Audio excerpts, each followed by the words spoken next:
Welcome into the latest edition of Extra Time. Thank you as always for your tweets. Frank Leboeuf is with us, Craig and Stevie in the studio as well. Stevie, first question, why does Tottenham hate me? You? Not me. I'm not sure if this is from... We watched a game with our producer, and when they got the equaliser, which obviously then was cancelled out for offside, his celebration was quite something, wasn't it? I've seen a lot of celebrations over the years, but yeah, this thing was weird. Yeah, he was shaking like this, and he was making some turkey gobble noise. Mike. It was weird. Oh dear, poor Spurs. Well, don't worry about it. He's moving to LA. Oh, that's him. Frank, how would you have handled Maguire if he was your defensive partner? I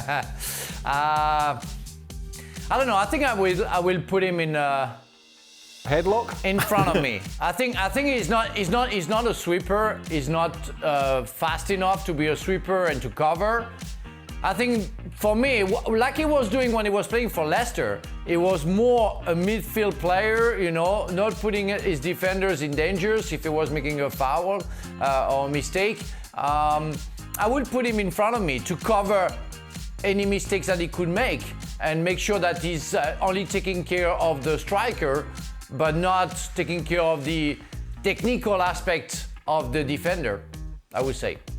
How would you handle it, Stevie? Well, absolutely the way Frank said it. It's the old classic, you got the brains and the brawn. So you get the guy who's the meathead who wants to go and smash people. Right. And then you just use your brain, you cover, you read it, and then you get your cigar and off you go again. Oh, lovely. Aye, it's old school. How does it work when you have defensive partners that you don't get on with or don't trust? Obviously, in Liverpool, we're in a situation, but I imagine... It doesn't work. Eventually, there has to be a change. Somebody has to go. Right. Because if it doesn't work, if you don't get on, if you're not gelling, whether it's personally or whether it's on a football sense, right, somebody has to go. Because it won't work. It won't work. You agree, Frank? Yeah, I have to agree with that. Yeah, they have to do that. I don't think Frank heard us. I think he's just saying yes to everything. No.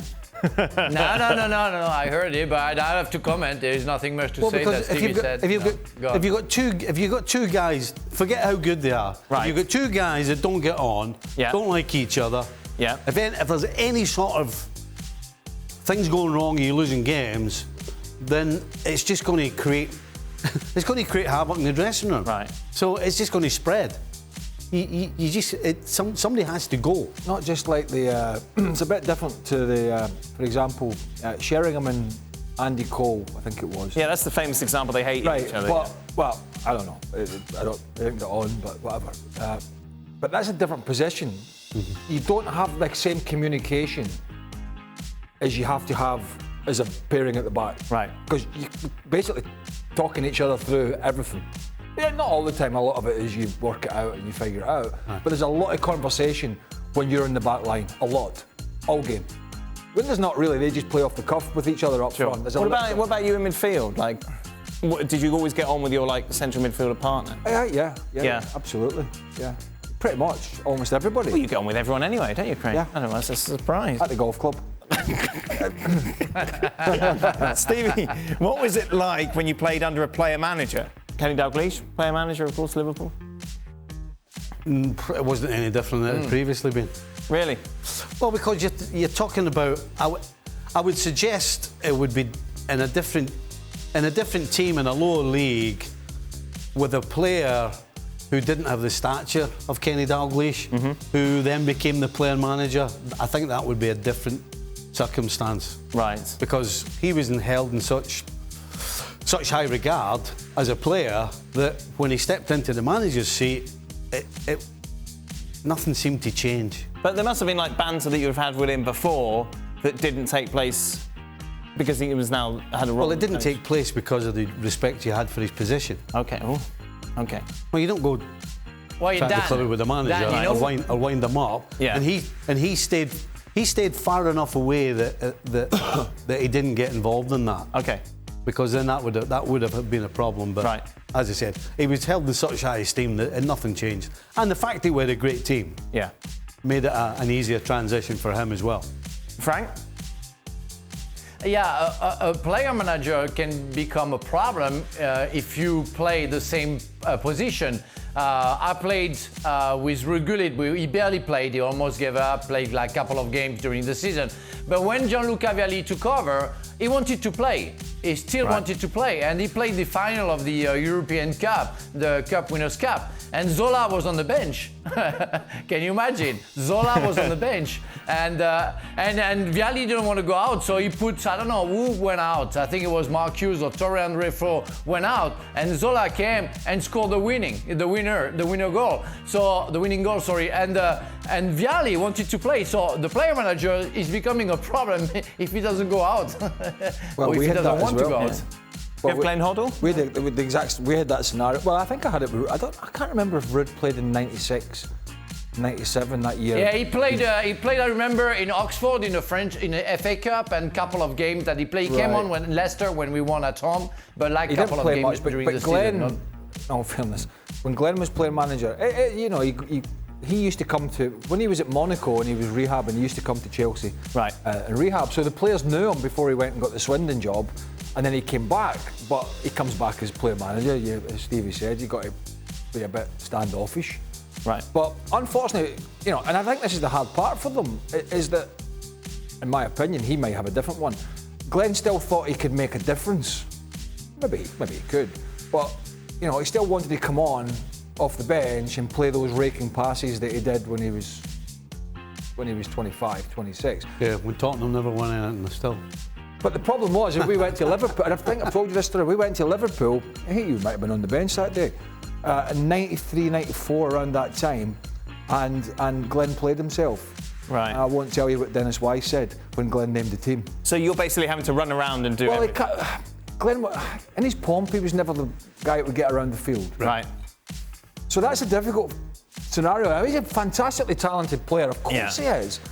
But when you decide you're going to play yourself at Anfield and you're a fledgling side as we were at that point, it's hard. Sure. Yeah, I bet. Oh, but, For the guys, who was your favourite football player to watch growing up? Frank?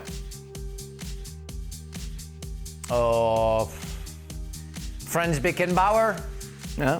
captain of Germany and Bayern Munich, midfielder and became a sweeper, a real model, classy, very classy, playing with the outside of the foot, the right foot, really talented.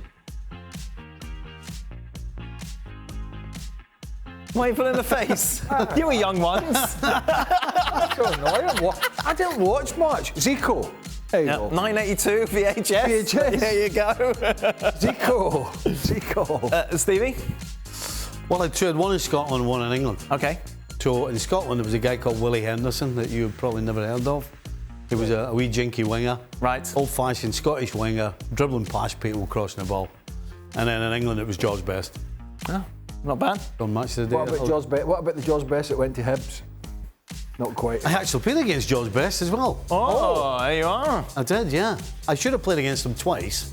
But he couldn't make it once. He couldn't make it the second game because he'd had a night out with the international rugby boys. Of course. And when the taxi or the car went to pick him up at, I think it was around midday on the Sunday. Yes. To take him to the game, he was still sat in the bar. Right. So they announced over the tannoy that George Best will not be appearing today due to unforeseen circumstances. Right. Basically, he was drunk as a skunk. Final question is using your turn of phrase that you love so much, Stevie. Is it clear and obvious that Stevie had a nice day off yesterday? I did as well. Yeah? Lovely? Good. How's the boiler? Hold on, he never had a day off yesterday. He was off yesterday. No, he wasn't. He was on. It was off. He was off. It was off. I know, why would you argue about that? What day is it today? Today's Tuesday. Yesterday was Monday. It was me and you here. Frank was on. What was?